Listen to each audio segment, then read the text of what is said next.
नमस्कार मंडळी, कांचन वर्ल्ड या चॅनलमध्ये आपलं स्वागत आहे. आज तुम्हाला मी ऋषीपंचमीची भाजी दाखवणार आहे.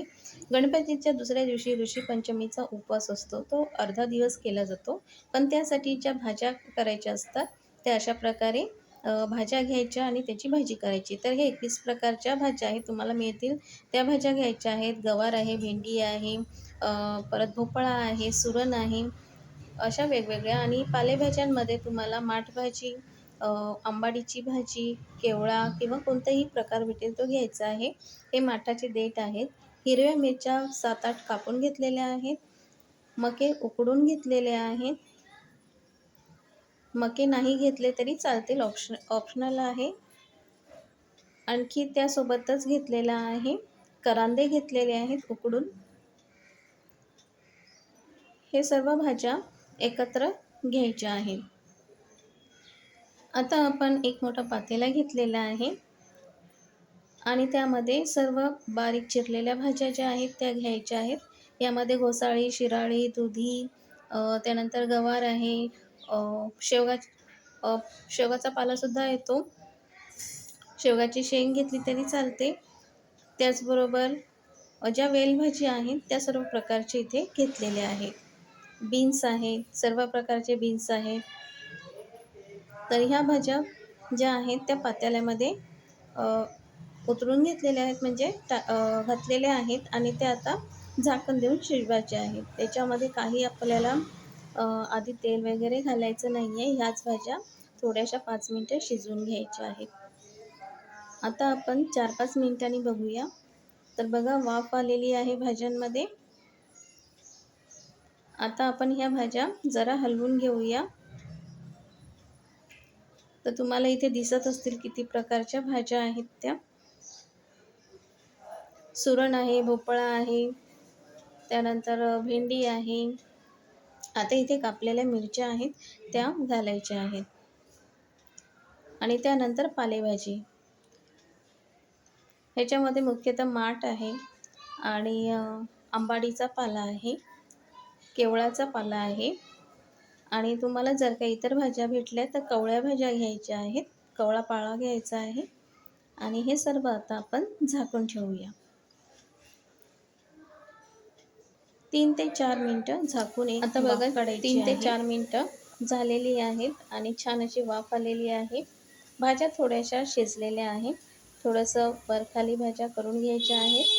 छान असं मिक्स करून घ्यायच्या आहेत. भाज्या मिक्स झाल्यानंतर त्यामध्ये उकडलेले मके घालायचे आहेत. जर का तुम्हाला आवडत नसेल तर तुम्ही मके स्किप केले तरी चालतील, पण यामध्ये भाजीला चव छान येते त्यामुळे मी घातलेले आहेत. तर अशी भाजी जी आहे ऋषीपंचमीच्या दिवशी म्हणजेच गणपतीच्या दुसऱ्या दिवशी उपवासाला केली जाते आणि यासोबत केली जाते रात्या तांदळाची लाल भाकर. तीसुद्धा मी पुढे तुम्हाला दाखवते.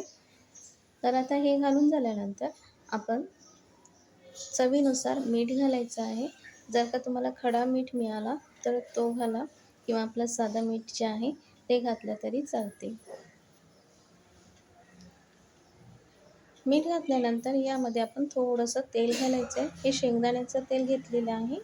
या भाजीसाठी फक्त शेंगदाणा तेल किंवा कोणतंही ऑलिव्ह ऑइल असेल तेच वापरायचं आहे. दुसरं कोणतंही तेल वापरायचं नाही, कारण या उपवासाला हेच तेल घातलं जातं. आणि गरम मसाला, यामध्ये हळद मसाला वापरले जात नाही.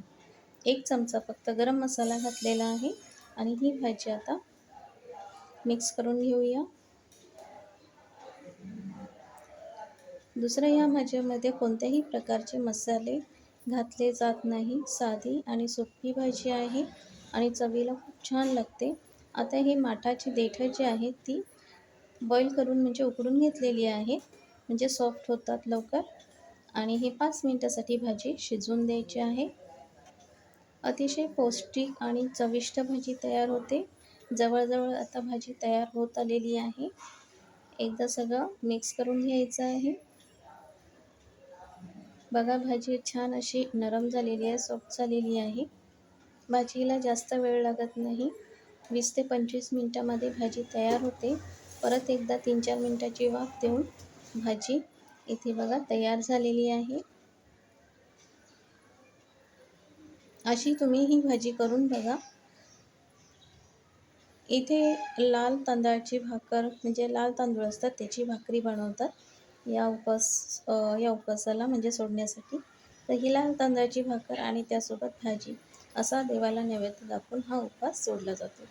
तर तुम्हाला कशी वाटली ही रेसिपी? तुम्हीसुद्धा नक्की करून बघा. जर का रेसिपी आवडली असेल तर चॅनलला सबस्क्राईब करू आणि आता भेटूया नेक्स्ट रेसिपीमध्ये. नमस्कार.